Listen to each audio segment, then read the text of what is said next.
Okay, well, welcome everybody to the Friday Nature series. Great to see a good crowd here. Just so you know, these lectures are hybrid, so there's some people joining online, and they're also recorded, so that we can show them as widely as possible. And it's my great pleasure today to introduce Daniela Rey Christen, who is actually a former environmental change management (ECM) alum from our department.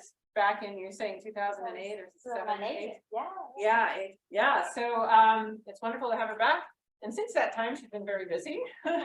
She has founded and is now director of the Climate Law and Policy organization, which is based here in Oxford, and it works internationally. She's worked with many governments in the private sector on law and policy and implementation. And then she has a particular expertise in issues of safeguarding. Environmental, social, and governance safeguards, an issue that's not received so much attention. So I'm really looking forward to hearing your insights today, Daniela, and I'll hand the floor over to you. Thank you, Connie. Thank you, everyone. It's really lovely, and like I said to Connie, a privilege to be back here. I graduated, over 10 years ago, and like you said, I've been busy. We've been working with over 25 national and subnational governments on REDD+ and REDD+ safeguards, and do not worry, I'll unpack all these concepts if you're not familiar with us. So without any further review, I'll start the talk. Working? So slide, try maybe, it's not working, try maybe the pressing down, hit the down button. Right? No, try that one maybe. That'll do it, or the side. You were just working. Yeah, that's interesting. Maybe just click on that. Yeah, something seems to have gotten hung up here. Yes, it is. So maybe let's try and got it. Okay. Yep. Okay, we're good. Sorry about that. So let's start with some facts and figures. So in 2020, the forest carbon credits that were retired, they only equated to 0.4% of the annual emissions that were coming from tropical and subtropical deforestation. That's tiny in comparison. If we really want to tackle those climate and forest emergencies that we're facing, we need a higher level of ambition that forest projects, particularly on REDD, can actually deliver. Well, this is the massive role that jurisdictional REDD programs can play. And in that sense, unfortunately, even after 10 years of REDD, there's very little progress on the safeguard element. Again, I will unpack this in the next slide. The Warsaw Framework for REDD+ has 5 elements. Those 5 elements are displayed in the slides. As you can see, most of the progress has actually been on the carbon side, on reference levels, with 87%. This is an analysis we've done out of the 64 submissions that have been sent to the UNFCCC Info Hub, which is a platform under the UNFCCC in the Secretary, where they monitor the progress on REDD+. As you see, most of the progress is on reference levels. When we move into the governance and social issues, then we see the fall. On the National REDD Strategy, 33%. But when we move into safeguards, particularly the Safeguard Information System, only 7 out of 64 countries have actually submitted information about the system. And when I mean information, it's just information about design, not actually operational. So that is worrying that we haven't seen that progress. So today, what I want to do, and I'm coming again from a practitioner point of view, I want to share with you what we've learned in the last 10 years. Slides by that. Yeah, so, thank you. I got a nice assistant. What I want to share with you is what we learned. Why is it so difficult to move ahead and advance this element of safeguard? What are the challenges? What are the obstacles for those jurisdictions? So this is what I want to share with you. And this is based, like I said, in working with over 26 governments, national and subnational, in tackling these issues. So let's examine what's the. So in terms of the presentation, like I said, I won't let you down. I will do a definition recap in recognition of the audience.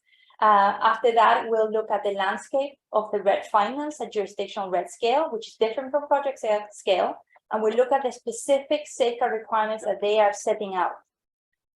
With that context, we will be able to dive into what are the challenges for those jurisdictions in terms of safeguards, because they're responding to what setting out. And finally, I just want to end up with some key takeaways. And on a positive note, really, what are the opportunities to obviously overcome this challenge?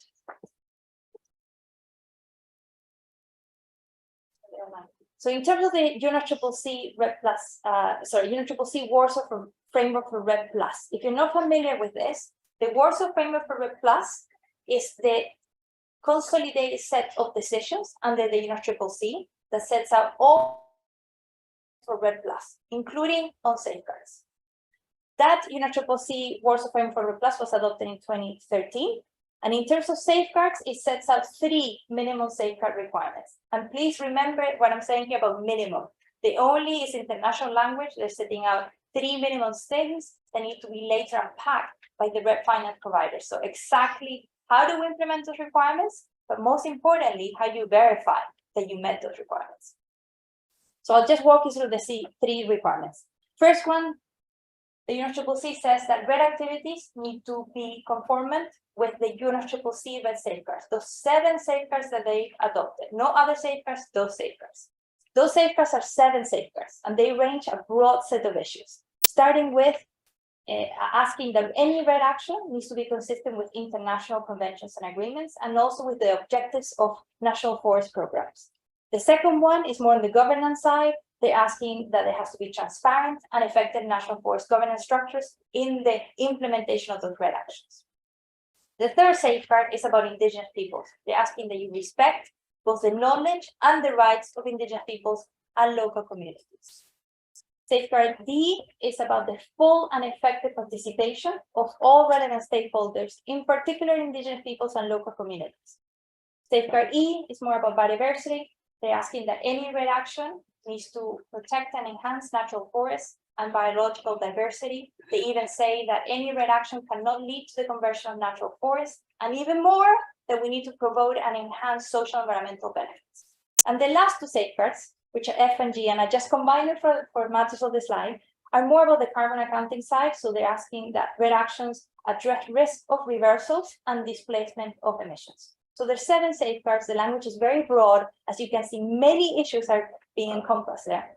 And it's a challenge in itself trying to unpack what the safeguards will mean.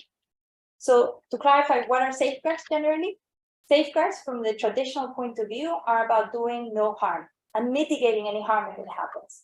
But in the point of view of the UNFCCC, is really to go a little bit beyond that. They want you to do good. It's not about just respecting the rights, it's even enhancing or fulfilling those rights, particularly for Indigenous peoples. That's the first requirement. The second requirement is having a safeguard information system. A safeguard information system, although it's not defined at the UNFCCC level, is understood to be a domestic institutional arrangement and even a technological platform where the countries can gather the information about how they're reporting on the 7 safeguards and providing that information both to the UNFCCC and domestic. And the third requirement is to provide a summary of information. This is just a reporting requirement towards the UNFCCC. It's a summary that needs to be submitted in the national communication, so every 4 years, or biennial update reports, and also to that info hub. So that's basically the 3 requirements. But I want you to keep in mind, again, the minimum requirements.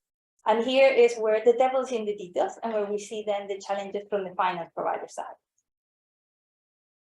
So how are we going to meet these requirements? So the landscape, and here I'm only covering the 3 main finance providers who have committed finance actual work programs or projects in place. These are the 3 main ones. So the first one is the World Bank Forest Carbon Partnership Facility, or FCPF. They have a carbon fund where they have accepted 15 countries so far, and they have 721 million committed. I'll circle back to them. The second one is the Green Climate Fund, that they've adopted a pilot program for results-based payments. Here, because the Green Climate Fund works through accredited entities, they selected 4 countries that they're going to give the 500 million. And finally, and very different from the first 2, because those are actually finance providers with their own rules and their own funding, the third one is actually a coalition of both public and private sector. You have Amazon and Norway and the UK government there, and they pledged 1 billion. They've already accepted 5 countries in terms of letters of intent, and there's ongoing applications going through. again, because it's a coalition, they don't set rules. They depend on an external and independent carbon program, which is ART, the Architecture of REDD Transactions, and their own standard, which is called TREES. And bear with me with the acronyms, I know it's a lot, but we'll go slowly. So circling back about the rules, here's where the difficulties lie. So the FCPF, this first one of the World Bank, they adopted what they call the methodological framework. It's basically a document, an indicator on how they're gonna make sure that the countries meet all those requirements that we just saw, and how they're gonna verify them. The key thing as well to mention about the World Bank is that that program is closed now, that pipeline. Those are 15 countries, no more countries can come in, and that continuation is done their analysis if there's going to be a new opening for the carbon fund. The Green Climate Fund, here they adopted their own terms of reference and a scorecard. That's also how they're going to determine what are the requirements in detail and how we're going to verify them, and that program is also closed. There have been 8 countries accepted, continuation is also in their analysis. And finally, LEAF, like I said, depends on this independent carbon program and standard, and that's currently open. They're even now opening new applications that are going. So what are the differences? So this is where it gets exciting. So I get excited. So in terms of the first requirement, that it was, you need to meet the UNFCCC REDD safeguards. How are those finance providers actually aligning themselves or not with those? So the FCPF, and here is in this, I wanted to be more polite, light red, they actually require a different set of safeguards. What they require in terms of compliance is the World Bank safeguards or operational policies, as they call them. So in that sense, you end up with a different set of safeguards. The UNFCCC safeguards under the World Bank are expected to be promoted and supported. That's the exact language. And in practice, and in my experience working with the countries, that translates not too much, because you don't see that the REDD activities or the actions are designed in a way that they integrate the UNFCCC safeguards, and there's no management measures or any monitoring of the UNFCCC safeguards. The GCF is a yellow because they actually require both. They say, apart from UNFCCC, you have to meet the Green Climate Fund's safeguards, the interim safeguards at the moment, because they haven't adopted formally the safeguards for that fund yet. And finally, you have our trees. They actually are completely aligned. They only ask for UNFCCC REDD safeguards. This second row that you see, I know that you can see it at the first slides in terms of requirement, but this is just an unpacking of the first one. So it's not just about, do you ask for the same set of safeguards, it's how you unpack that and how you verify that conformance. So here the SCPF, because they don't require UNFCCC, they don't verify, there's no qualitative assessment of UNFCCC safeguard compliance. GCF in this case, although they ask for it, oddly, they don't do any qualitative assessment, nothing. It's just, you meet them, yes, and that's enough for the GCF. They focus on qualitative assessment of the GCF interim policies. In terms of our trees, here is where our trees is quite interesting, because they have actually unpacked all those 7 safeguards into 16 themes, and these 16 themes have 3 types of indicators: structure, process, and outcome. And with that, they give enough guidance to the countries to be able to understand what is really expected from them, so predictability and clarity, but also how you verify that. What are they going to be verified against? In terms of the second requirement, that having that safeguard information system, the SCPF, again, not aligned, is not asking for this. They only ask for a system where they could keep monitoring the safeguards of the World Bank. GCF does ask for the system, treats the same thing.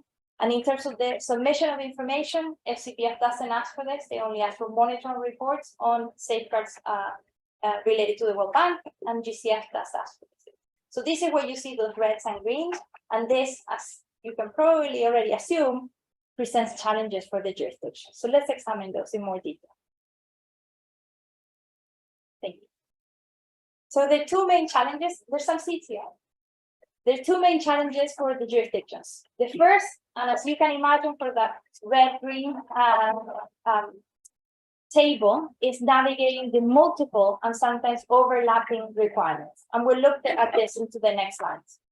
The second one is for these jurisdictions to have the ability of being in a position to take a more sort of programmatic and integrated approach to dealing with the safeguards rather than a piecemeal approach, which has been ineffective in terms of leading them to be able to meet the safeguards, but also reporting those.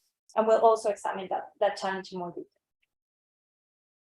So the first challenge, as you saw, in many cases, countries are facing having to meet the UNFCCC REDD safeguards, which are the minimum, But then they go to another finance providers and they ask, no, instead of that, you need to meet this or both, or 3 sometimes. Same thing with the monitoring aspects. They might not need to have a safeguard information system, but they need a complete different system.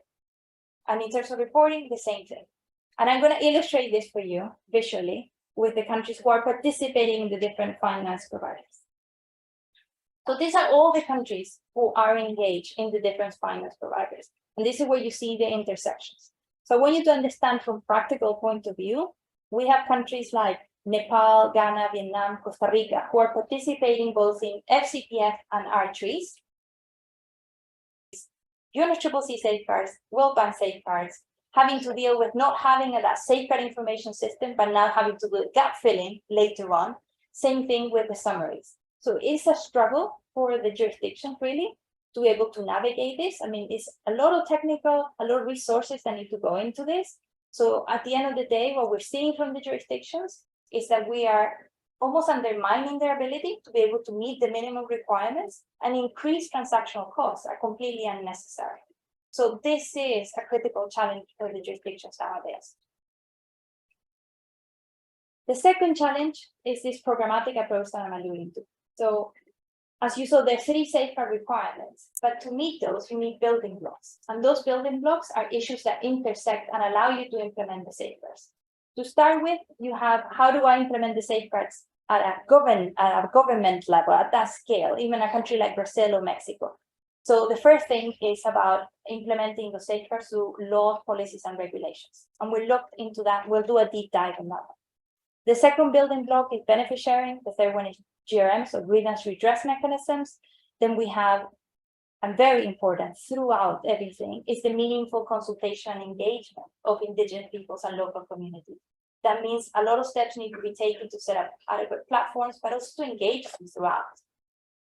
Then is the safeguard information system and the summary. So they all intersect, they're all interconnected. And the problem that jurisdictions have faced so far is that they've been receiving piecemeal technical assistance and little funding for this, little funding for that, but nothing really in a programmatic, holistic, cohesive manner that allows them to be able to put all these building blocks in place.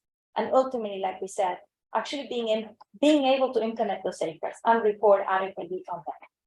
So let's do the first deep dive on the policy, laws, and regulations. So this is my bread and butter. I'm a lawyer by training. So why policy, laws, and regulations, you might ask yourself. So for countries, for governments, implementing safeguards, the thing that makes most sense to them is to use their own governance system. And by that usually means their own legal system. So what does my constitution say? My relevant laws, policy, regulations, plans, programs, as well as the institutional arrangements, the institutions who are in charge of implementing such legislation. So for them, it's the most cost-effective and makes more sense. Plus, it's enforceable, which is also key. Central steps in terms of being able to implement safeguards through those governance arrangements is first clarifying what those 7 safeguards mean to the country context. So I want to walk you through that process. And the second one is, yes, I have all these laws, policies, and regulations, but are they good enough? So this next step or next challenge for the jurisdictions is, how do I strengthen? How I do the gap filling, and what processes and complexities go around that specific process. So clarifying safeguards to national circumstances. Like I was saying, the 7 safeguards are international legal language. Just like the standards like R3s has done in terms of unpacking them, the same expectations is from the countries. So the 7 safeguards are language. What the countries are expected to do is to clarify what it means to the country context. They generally rely on their own legislation to understand what that means.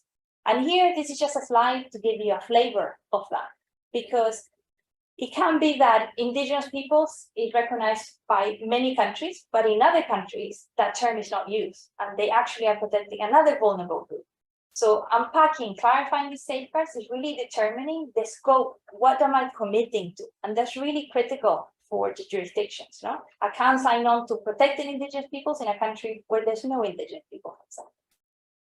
So Mexico, for example, they recognized that it was not just indigenous peoples at the vulnerable group, for them it's ejidos and communities. Whilst in Vietnam, they don't recognize indigenous peoples, not a term they use ethnic minorities, and that is the group that they are trying to protect through the safeguard. Papua New Guinea is more customary landowners. So it really differs, and I just want you to understand that how you clarify the safeguards really varies a lot from country to country and region to region. All the countries have been encouraged to do this clarification, and they've all been sending it to the UNFCCC in their summaries of information. That is a central piece of information that has been submitted so far, and how they would implement it. The reporting definition, but we'll come back to that. In terms of strengthening those PLRs, like I said, no country is perfect. You would always have gaps you need to strengthen.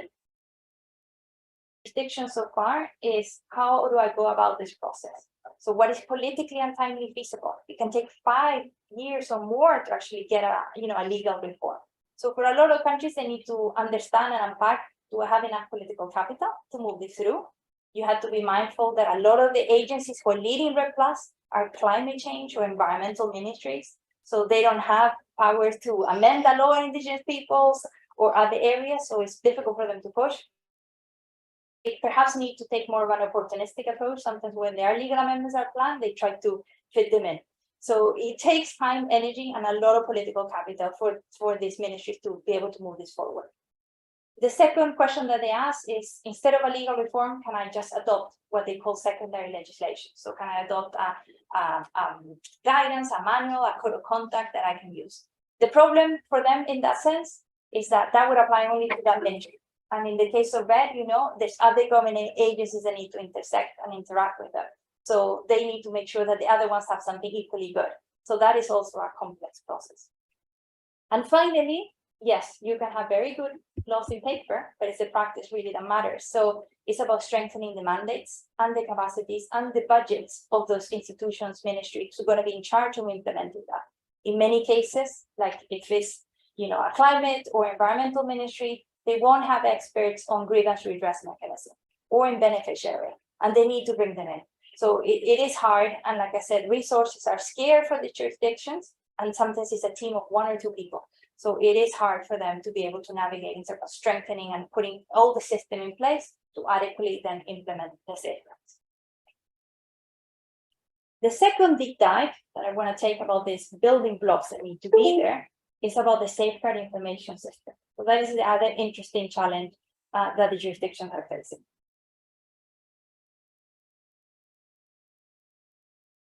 So the safeguard information system, as a reminder again, is this understood to be this domestic institutional technological solution.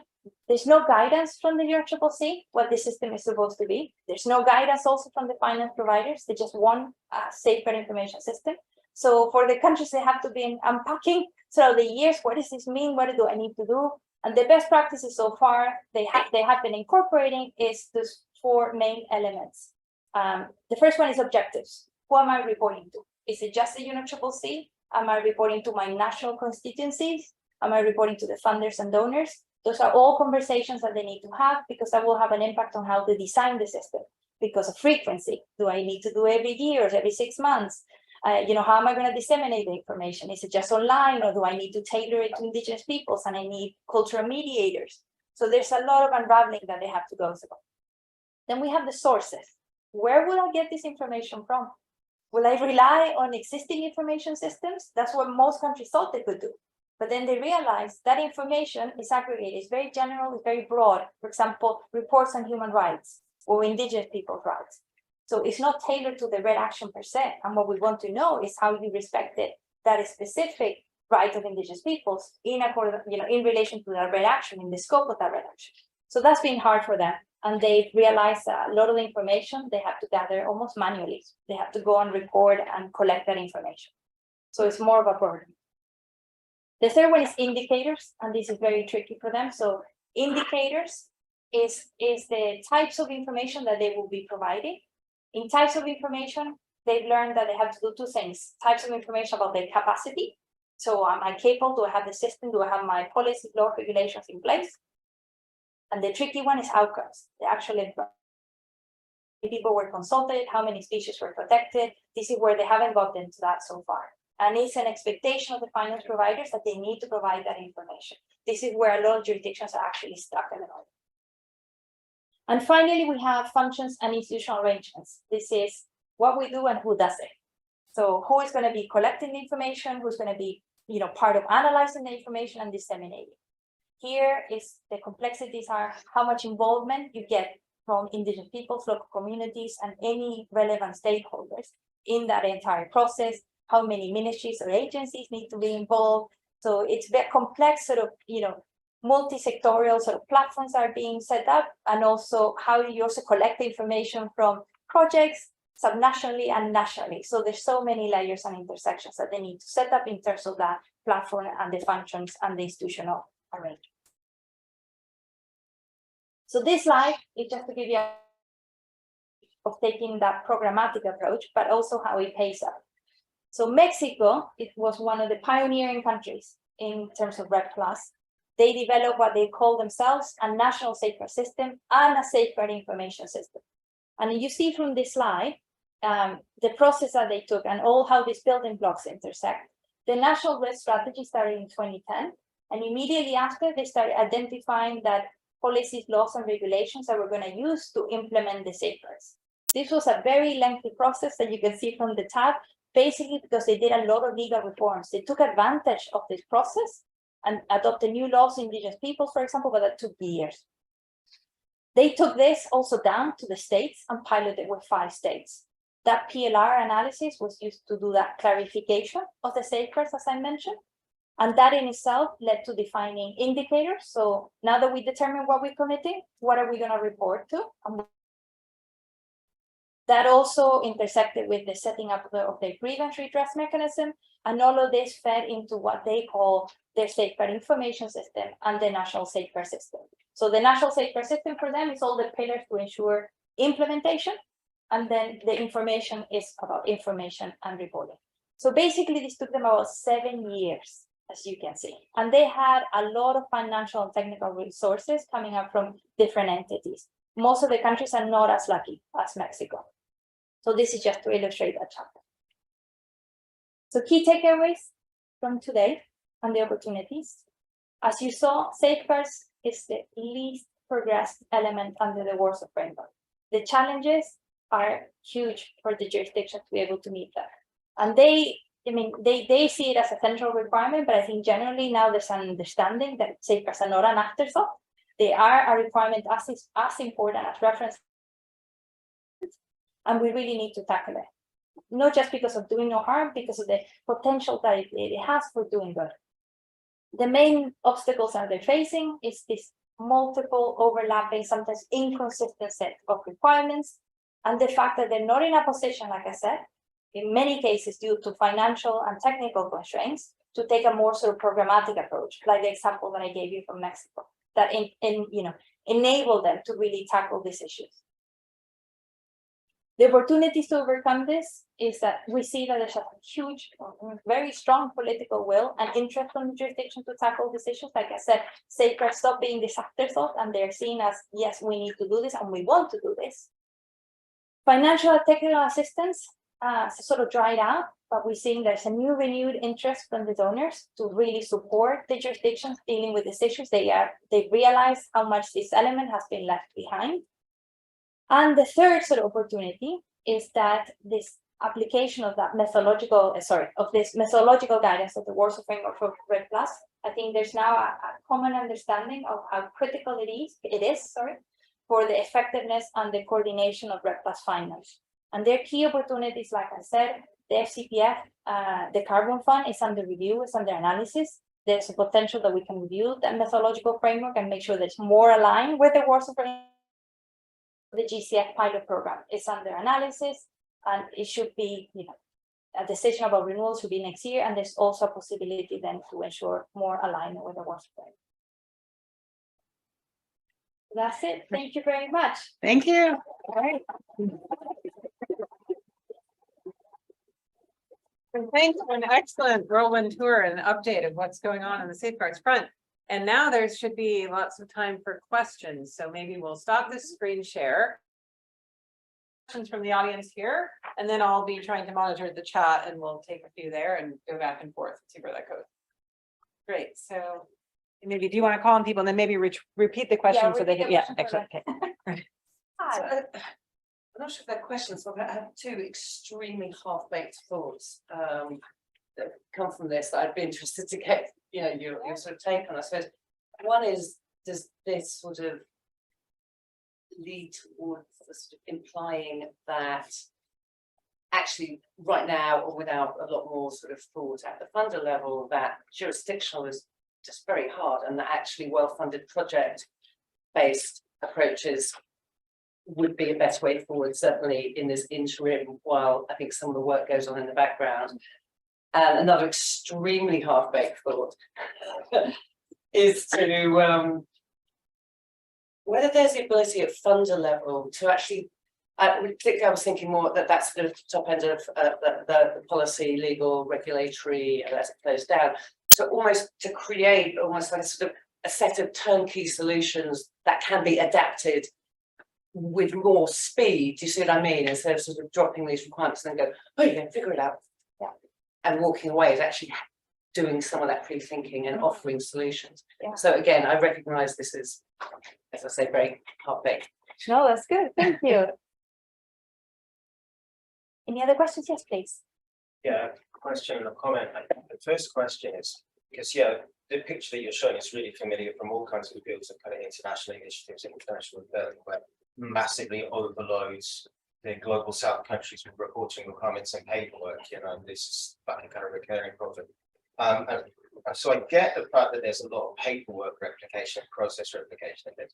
But the question part is, especially the outlining, how much of the actual content of what you would have to produce in FCPF could you basically move across and repackage in different way? Like, are they? So what I was saying, yeah. Are they specifically different in their guts, or is it just the way they have to be packaged? Yeah. Which therefore kind of creates a sort of different solution. And I think just to do a bit more baking on your first comment, which I think is a really good comment. I mean, I think can one leverage the kind of approach that FSC have in sustainable forestry, which is that you can develop an interim national, standard around a particular project. Yeah. And then that does do that project, and whether you now fully adopt that as the national standard or rework it as the national standard is a different question. But they have this INS interim thing, which serves that. Nice baking. Mm-hmm. Thank you. Take another question. Yeah. Yeah. I had a couple of questions connected to this discussion, actually, similar. Drawing from the project-based sort of conversation also, I mean, where would this kind of complexity of the safeguards fit into, for example, if you have safeguards for legal policies for countries themselves, not just the projects, but the policies that are being created, or legal changes that are happening to constitutions, as well as regional rather than project-based safeguards. Mm-hmm. So how do we, because that makes it even more complex to on top of what it already is. But I think in the same sort of thing, if we're looking at the DRM mechanisms, how do we, I think my question was like, how do we, is there a space to give more importance to the GRM mechanism within this entire framework to begin with? And how would that work if you mentioned it's so complex right now? So would that mean we should move towards a unified or like a universal sort of harmonized framework, or would that mean we need to break it down more into local sort of controller authority over the way the frameworks are working? Right? Yeah. Sorry, it's a long question. But yeah, that's good. And then we have one at least online. So maybe start with this. Maybe start. Okay. So it's they can see us. With jurisdictional, harder. It's perhaps easier to do with projects, like you said. I mean, I think the answer is like we need the scale of jurisdictional REDD programs that we were saying. Like if we want to tackle that climate and both deforestation emergencies, the project level REDD plus projects are not enough. So I think we have to keep that in mind. It's definitely harder at jurisdictional level. There are more complexities, project level, particularly in safeguards. You do a risk assessment, you identify the safeguards, you're closer to the community, you can deal with those issues more. But at the scale of Brazil, Mexico, there are inherent complexities. So I'm with you. I think it is harder, but we just can't give up, I guess, that's. I suppose it's almost like Yeah. the sort of project base can be interim on which you build while we wait. To actually. Well, it is happening exactly like you're saying. So we are moving away, we're moving ahead with projects. They're not going to stop, they're going to continue. But I think my message and the general message, I think, from the finance community as well, is that we need to put more money into jurisdictional REDD too. Because, you know, we haven't invested as much and we really need to make it happen just for the matter of scale. In terms of more guidance on sort of PLRs, you said? I sort of, and he built on it, was the idea of some more almost turnkey solutions for, I mean, you spoke about it, you know, for some of these, for example, the SIS and stuff like that, even at the regulatory level, that can be taken and adapted. So a bit more investment there at the funders level to then make it much more seamless with a big laugh, but you know, actually dealable with. Yeah, so there are a lot of tools and guidance that has been usually developed by UNRED, the UNRED or the UN agencies to help with this. Some of them funded by the main finance providers. But I think what the jurisdictions are actually struggling is implementing that guidance to the country context. So that is really what's sorely missing, is that TA that is directed and tailored to the country need. So I think guidance we have is just not the specific technical assistance in the country that's missing. In terms of the FCPF question about how or to what extent can we move across what we've done in the FCPF towards other standards and other finance providers? Excellent question. So the FCPF, because they use the World Bank safeguards and the modality of the World Bank, what they do is a risk assessment. So they go to the countries and assess the risk, and based on the risk, there's safeguards that are triggered under the World Bank. So those can be 2 safeguards, 3 safeguards, 5 safeguards. They don't necessarily correlate to the 7 safeguards of the UNFCCC. So now you follow. So that is a challenge for them because those trigger safeguards might not cover all the 7 safeguards of the UNFCCC. So that's the struggle for the countries, is that gap filling maybe. But they can use the risk assessments and the management plans, and they use that and translate that. But it's that challenge of translating it and the gap filling for the jurisdictions. On the GRMs, yes, so it has received a lot of importance in the last 2-3 years. It's actually even a specific requirement from the finance providers now, the standard. They ask you to have a grievance redress mechanism up in place at project level and at jurisdictional level. So yeah, it's about how you set that up, because as you know, they can't replace sort of judicial systems in the country. So they have to set up some sort of administrative structure that they could deal with, you know, in a more accessible way for local communities on how they can sort of place any complaint or even feedback about the plus. Great. So yeah, let's follow with a question from online by Misha Lepetic, which might be referring to project level, but let's see what you think. It says, what obligations do project developers have to provide this data and or systems as part of their project design documentation? Okay. So as we know, in REDD Plus, when they're designing those REDD programs at the jurisdictional level, they're trying to make sure that we nest the projects under that. Nesting means both from their carbon accounting side, but also from the safeguard side. So in that case, in some countries, because not in all countries, the government is giving guidance to the project level activities of what they would expect in terms of information, exactly like that. So they would expect that project developers on REDD Plus do gather information that will feed into the safeguard information system. But that is not happening on every country. That's only more advanced countries, like, for example, Mexico. Thanks. Let's see. Well, I guess we can take 2 from here and then move. Okay, so this is Oda Almas from Forest Peoples Program. I'm interested specifically in the verification of the compliance with safeguard requirements. I know the verification system of trees best, and it seems like there are problems in terms of how to ensure that the information used by verification bodies is grounded, that is triangulated through actually talking to people on the ground. Yeah. Are there comprehensive independent verification systems within FCPF and GCF? Okay, excellent. This is the heart of the details. So our trees, yes, they're the only program or standard in this case that actually has a validation and verification process. FCPF and GCF they don't do that. Not for UNFCCC safeguards. They only cover the World Bank or the GCF safeguards. So UNFCCC are left out of those. I don't know if that answers the question, but the trouble or like I said, the main challenge for both the jurisdictions and now the validating bodies under those standards is getting the information about impacts outcomes, like I was saying. So they're able at the moment, and in this crediting period, like they call it under R3s, they're able to get information about the capacity of the jurisdictions to meet the safeguards. So they're getting all the list of every single piece of legislation and institutional arrangements that there is for every single safeguard. So how am I going to conserve natural forests, or how am I protecting IPs? But how did I actually do that? Like the results, that's what's missing now. And R3s is expecting or requiring the jurisdictions to do that for the next crediting period. Just in recognition that this is a phased approach, R3s was only adopted in 2021. So the rules of the game are only clear very recently for jurisdictions, and they haven't been compiling that information to be fair. So that is a tricky moment that we are at the validation and verification. Okay.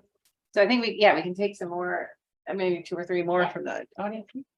To what extent is free, prior and informed consent FPIC legislation and practice considered as part of that Indigenous peoples and local community safeguard? Yes, excellent question. So it is part of that safeguard on the respect of the rights and knowledge of Indigenous peoples. FPIC is one of the first sort of components that comes up for countries. And yes, there are countries who actually have protocols, guidelines on FPIC. I haven't seen a country who has actual legislation, but more protocols and guidelines on how they're going to comply that. But in terms of enforcing FPIC, some countries have, as part of the legislation, the rights of Indigenous peoples, and FPIC is recognized legally. Not how to do it, but the right of FPIC, that we have to conduct FPIC in certain circumstances. When you talk to Indigenous peoples leaders, yes, there's the FPIC guidelines, but what are the chances of actually being, followed and implemented properly? Yeah, so it's a good question. I mean, I guess at a project level, it depends how much supervision you have over the project. I mean, you have obviously auditors who come and look at the projects, and they try to make sure that FPIC actually was conducted. In the case of these jurisdictional programs, like I said, at least R3s is the only one who's setting up a verification procedure. They haven't done audits yet. They haven't gone to the field so far, as I'm aware, because they've only sort of got concept notes so far under R3s. But they would need to verify if FPIC was conducted. That is part of the FPIC features in R3s as part of one of the indicators. So I don't think they can get away with not doing it if they want the money through R3s. Yes. I'm pretty sure this is a super naive question. I'm sorry. So what, at project levels, for example, if auditors come and find that some safeguards have been violated several years into the project, what kind of remedial action can be taken to recover a project or enforce the revival of, adaptive management to ensure that those safeguards are subsequently adhered to? So this is a case where the violations happen in the past. Oh no, I'm saying, so let's assume a project starts this year, and in 3 years' time, it's found that the project relationships with local Indigenous people has deteriorated and no longer meet safeguard requirements. Okay. What kind of action can be taken? Yeah, so in this case, in projects, what they do is adopt management measures. So they need to follow those through the implementation of that project. Management measures can cover issues like Indigenous people's rights. So if those management plans are not followed, then the auditors will come and raise questions to the project. Exactly how that would be penalized would depend on the contractual arrangements that you have with the project. Is there any precedent in, say, freezing payments projects that end up underperforming? Not that I'm aware. So, but I think honestly, a lot of that information is private because a lot of the buyers, off-takers who take those carbon credits might not disclose that information publicly. I mean, they might deal with it directly with the project. So if they withheld payments or took any sort of action, it will be sort of a contractual issue between two parties, not something that perhaps we will be aware of. So I I work a lot in biodiversity markets where compliance failures are rife. That's just totally right. And there's extremely limited evidence of any kind of enforcement action. Actually. Yeah. And I wonder if there's like such a power mismatch that it's almost impossible to take enforcement action in situations that have invested so much in governance for many years. It's impossible to almost recognize that projects have failed. Yeah. What's your reflection on that? Like, if it's unambiguous in 5 years' time that these projects are failing, do we keep on trying, or do we try to remember it? Well, I think you have to stop investing in a project is failing, particularly on safeguards. But I mean, what I would say is that one of the shortcomings that I see from the private certification standards, like in these projects, is that they do audits usually every 5 years. So a lot can happen in 5 years. So you need more sort of annual, more regular monitoring, like exactly to pick up those issues that you're saying. But yeah, unfortunately, I don't have any examples that I could share. There are a few people I can introduce you in the crowd who work at project level, and they can share their experience. So I'll make sure that you meet them later. Yes.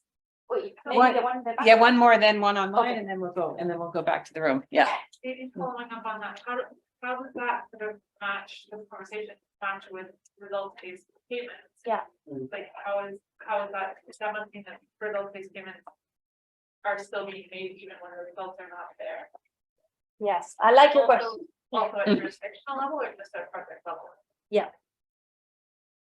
So let me answer this question because it's complicated. I even thought about bringing a slide on this, but the complexity about the ex post nature of results-based payments is that you are trying to check for actions that happened 5 years ago. And when those countries, like I said, didn't have indicators, they weren't collecting the data, what assurance that you have that the actual, those outcomes were good and no harm was done? Exactly. So it is a challenge for the auditors today. So that is a challenge for the verification bodies. Around and make almost an investigation of what's happened in the last 5 years. So that is tricky.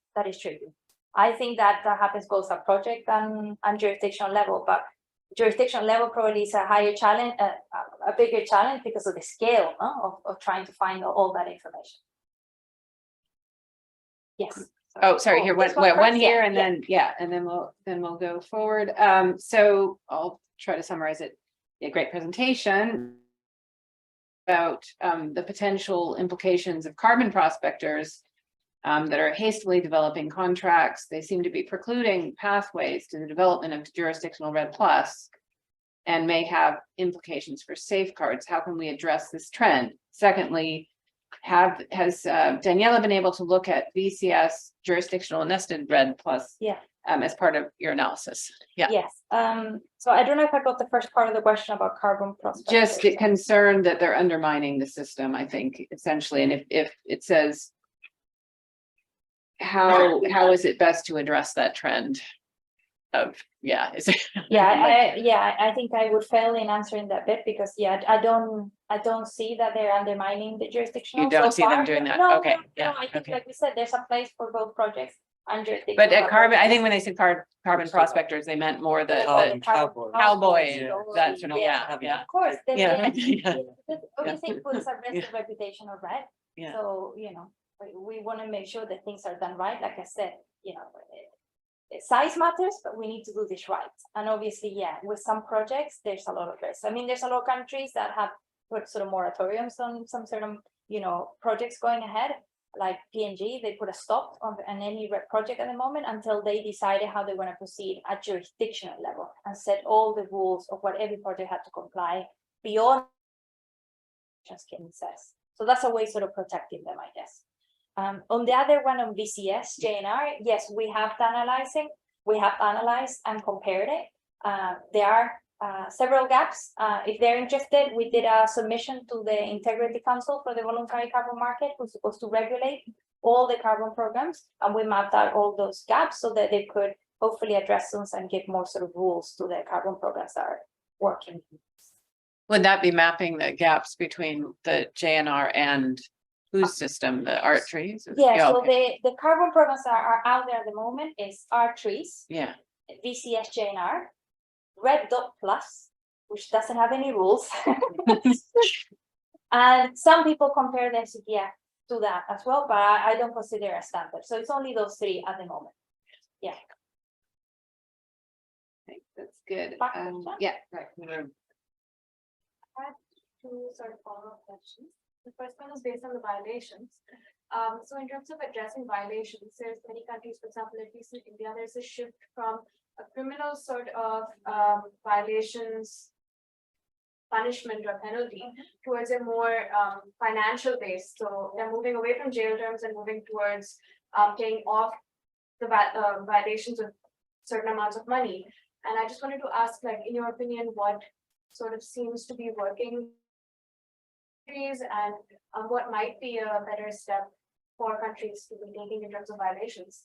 And the other question I had was in terms of the kind of complexity that you spoke about regarding the number of safeguards that there are, the various levels of safeguards that countries have, jurisdictions have to address. Would it be better to move towards a more like simplified and harmonized framework internationally, or would it be more effective to move towards like a localized framework system based on regions, jurisdictions? Yeah. Okay, excellent questions. So on the first one, in terms of steps and perhaps best practices, no, in terms of dealing with violations, Right. yeah. I think honestly it depends a lot of the country context. So it's how they customarily use and deal with these things. So I've seen many countries like you're describing that are both taking sort of financial penalties, but also jail time for doing these things. A lot of it for cutting forests, natural forests that they shouldn't, or like you said, perhaps violating even rights. In terms of the simplified sort of harmonized framework, I mean, that was the intention of the Warsaw Framework for REDD+, is to set up those rules that were supposed to be applied by everyone. I mean, the UNFCCC, you know, is setting this out for any body that works under the UNFCCC. So the Green Climate Fund, to be fair, and I've been, and I'm not afraid to tell because I've told them to their faces.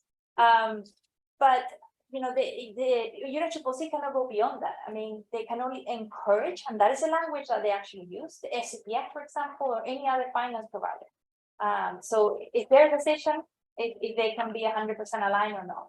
But at the end of the day, FCPF, other funders, they depend on donors, and the donors are the ones who want to see sort of effectiveness and delivery. So maybe, like I said, there are opportunities, and I'm hoping the donors are hearing me, that they would require some sort of revisions to that methodological framework and also the GCF. Because like you said, I mean, we need that that sort of harmonized approach to facilitate. Why are we making it even more difficult? It's not that we're lowering the bar, not at all. We're just making sure that we can meet a high bar, but in one sort of path, no?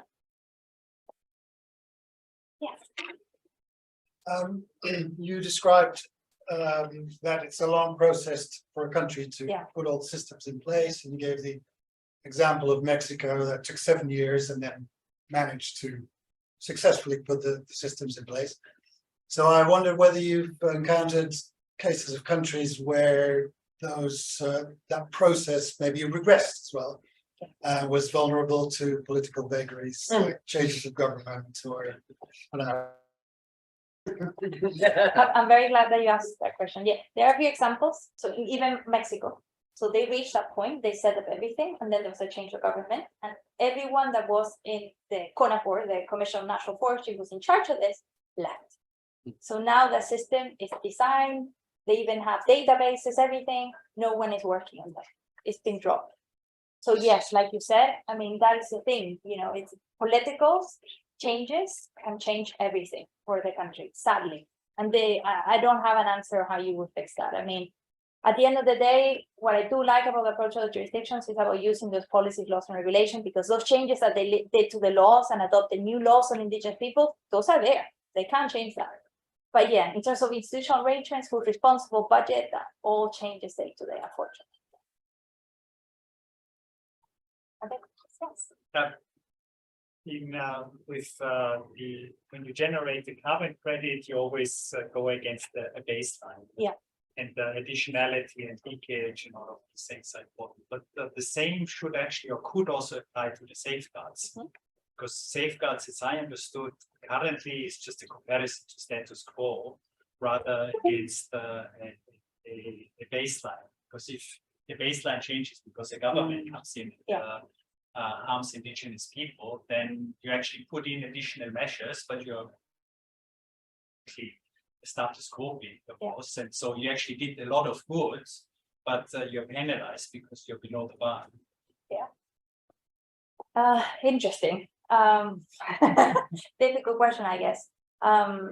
Yeah, I mean, I think because we start with assessing the capacity of the jurisdiction, so that is the baseline starting point.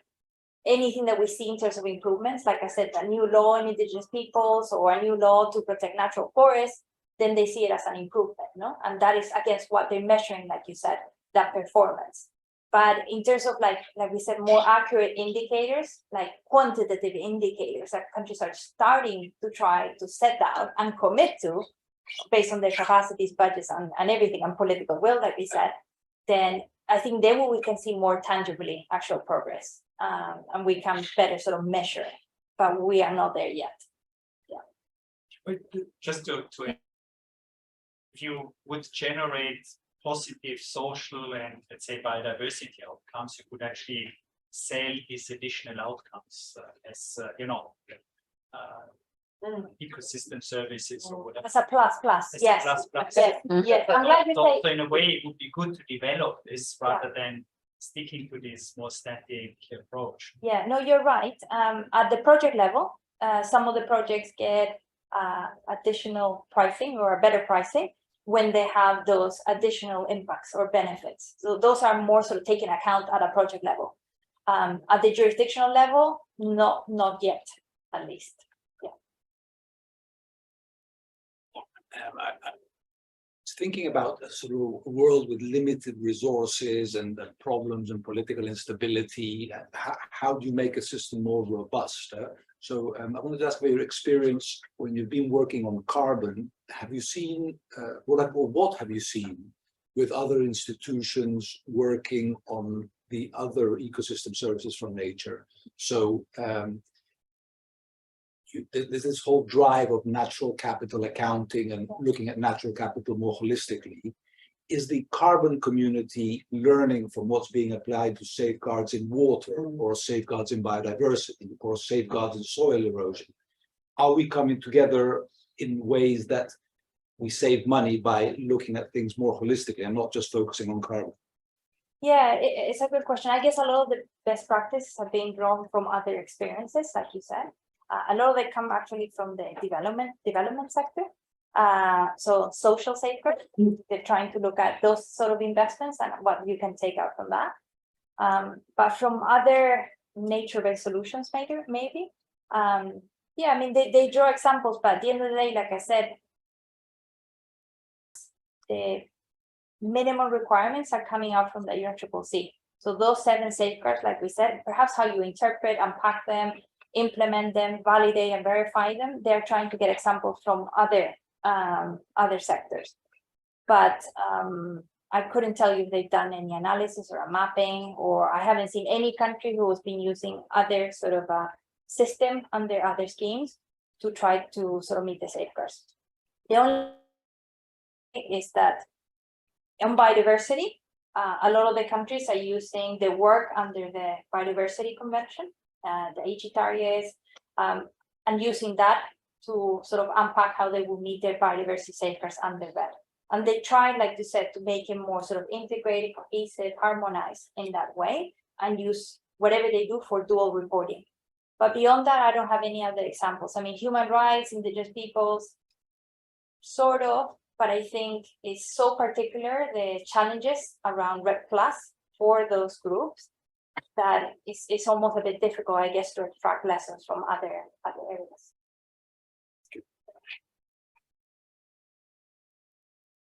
I have lots of questions, but and I was trying to decide which one, but thanks. This was really excellent presentation, excellent questions and answers. Really enjoyed it. I mean, this is maybe one big sort of step back question might be how just about the whole concept of using safeguards to achieve, what I think they're attempting to achieve as spelled out in the Warsaw Framework, et cetera, or Cancun Agreement, et cetera. Is it possible to imagine a scenario of REDD+ safeguards in countries where there are known to be or felt to be by many different political and non-political figures, fundamental challenges with human rights, democracy, sort of basic governance challenges, which in some ways, though, I mean, to be fair, might describe almost every country to a degree, right? You know, so, you know, how, and it's sort of a catch-22, because I guess one argument is that, well, at least the safeguards might be an incentive to try to improve things, assuming that REDD+ money, et cetera, is enough incentive to actually change those kinds of major political dynamics. But at the same time, if not, then are they just sort of justifying continuing business as usual and sort of legitimizing it? Yeah, yeah. No, good question. So yes, I mean, there are countries where you think, really, are they going to commit to this, implement this? I also have personal doubts with a lot of countries, but at the end of the day, I mean, those results-based payments are conditional to the performance on those safeguards at the end of the day. So it's really about the pressure that we're putting on those validating, verifying bodies, if they're going to do the excellent job that we expect in terms of, you know, unpacking, did they respect those safeguards, do those outcomes actually happen? I think we will know if those countries, you know, are doing what they should be doing. But I think we will see countries that perhaps won't be able to reach those impacts and those outcomes, and they might not be able to receive those results-based payments. But I haven't got to the stage, or I haven't seen our countries got to the stage. Yeah, because it's interesting that, I mean, until now, it doesn't sound like the results-based payments have not been particularly hindered by the safeguards. Yeah. So. Well, to be fair, a lot of money is being committed. It hasn't actually been dispersed for a lot of countries. Yeah. And it's all set to some conditionalities, particularly on safeguards, so that, you know, a lot of the conditionalities are on grievance redress mechanisms, on benefit sharing, because they don't have those systems in place. So we will have to see, like I said, how those validating, are they going to be flexible, or are they going to stick and be stringent and say, you don't have it, so you're not getting the results-based finance? So that's when it's going to be a tricky conversation. Yeah. Great. Okay. Well, any more questions? Finally, we can carry on the conversation over drinks. Yes. And first, but thank you so much, Daniela. Thank you.